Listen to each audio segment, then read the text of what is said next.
इस दुनिया में कुछ चीज़ें ऐसी है जिन्हें देखकर इंसान अपने आप रुक जाता है। विशाल हिमालय, अनंत समुद्र, सूरज की रोशनी या किसी इंसान का अटूट साहस। लेकिन क्या आपने कभी सोचा है इन सब में ऐसा क्या है जो इंसान को अंदर तक हिला देता है? भगवत गीता अध्याय 10 कहता है वो भगवान की झलक है। हेलो दोस्तों, आज हम बात करेंगे भगवत गीता के अध्याय 10 विभूति योग की। ये वो अध्याय है जहाँ श्री कृष्ण अर्जुन को बताते हैं मैं इस दुनिया में खुद को कैसे प्रकट करता हूँ। और सच कहूँ, अगर आपने इसे समझ लिया तो दुनिया की हर चीज़ आपको अलग महसूस होने लगेगी। सोचो, जब तुम रात में आसमान देखते हो तो कुछ सेकंड के लिए दिमाग शांत क्यों हो जाता है? जब तुम समुद्र के सामने खड़े होते हो तो अंदर एक अलग फीलिंग क्यों आती है?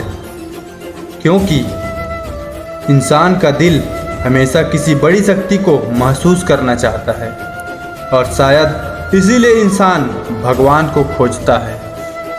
अर्जुन भगवान से पूछता है, हे कृष्ण, मैं आपको इस दुनिया में कैसे पहचानूं?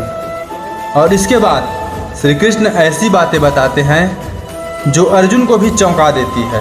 वो कहते हैं, पर्वतों में मैं हिमालय हूँ, नदियों में मैं गंगा हूँ, योद्धाओं में मैं राम हूँ, प्रकाश में मैं सूर्य हूँ। मतलब जहाँ भी सबसे ऊंची शक्ति है वहाँ भगवान की झलक है। ध्यान से समझना, श्री कृष्ण सिर्फ अपनी तारीफ नहीं कर रहे, वो अर्जुन को ये समझा रहे हैं कि इस दुनिया की हर एक्स्ट्रा ऑर्डिनरी चीज़ एक डिवाइन सोर्स से आती है। जब कोई इंसान मुश्किलों में शांत रहता है, टूटकर भी खड़ा रहता है, अंधेरे में भी उम्मीद नहीं छोड़ता, वहाँ भगवान की शक्ति काम कर रही होती है।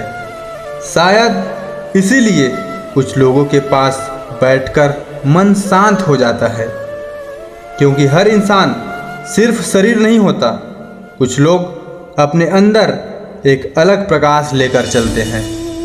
सच्चाई कड़वी है, आज इंसान इतना डिस्ट्रैक्ट हो चुका है कि उसे शांति बोरिंग लगती है, साइलेंस अनकंफर्टेबल लगता है और अकेलापन डरावना लगता है। लेकिन भगवान की आवाज़ शोर में नहीं सुनाई देती। उन्हें महसूस करने के लिए मन का शांत होना जरूरी है। एक सवाल पूछता हूँ, आखिरी बार आपने खुद के साथ बिना मोबाइल के शांति से कब समय बिताया था? भगवत गीता अध्याय 10 हमें एक बहुत बड़ा सच सिखाता है। भगवान को देखने का मतलब आसमान में चमत्कार देखना नहीं है, बल्कि इस दुनिया की हर महान चीज़ें में एक दैवीय उपस्थिति को महसूस करना है। धीरे धीरे अर्जुन समझने लगते हैं कि कृष्ण सिर्फ एक इंसान नहीं है, वो उस शक्ति की बात कर रहे हैं जो पूरी सृष्टि के पीछे काम कर रही है। और शायद इसीलिए कुछ लोग जिंदगी में टूटते नहीं, क्योंकि उन्हें अंदर से कोई शक्ति संभाल रही होती है। तो आज अध्याय 10 हमें क्या सिखाता है? भगवान सिर्फ मंदिरों तक सीमित नहीं है, वो हर उस जगह है जहाँ प्रकाश है, जहाँ साहस है, जहाँ सत्य है, जहाँ प्रेम है। और जिस दिन इंसान इन चीज़ों को महसूस करना शुरू कर देता है, उसी दिन वो भगवान को महसूस करना शुरू कर देता है।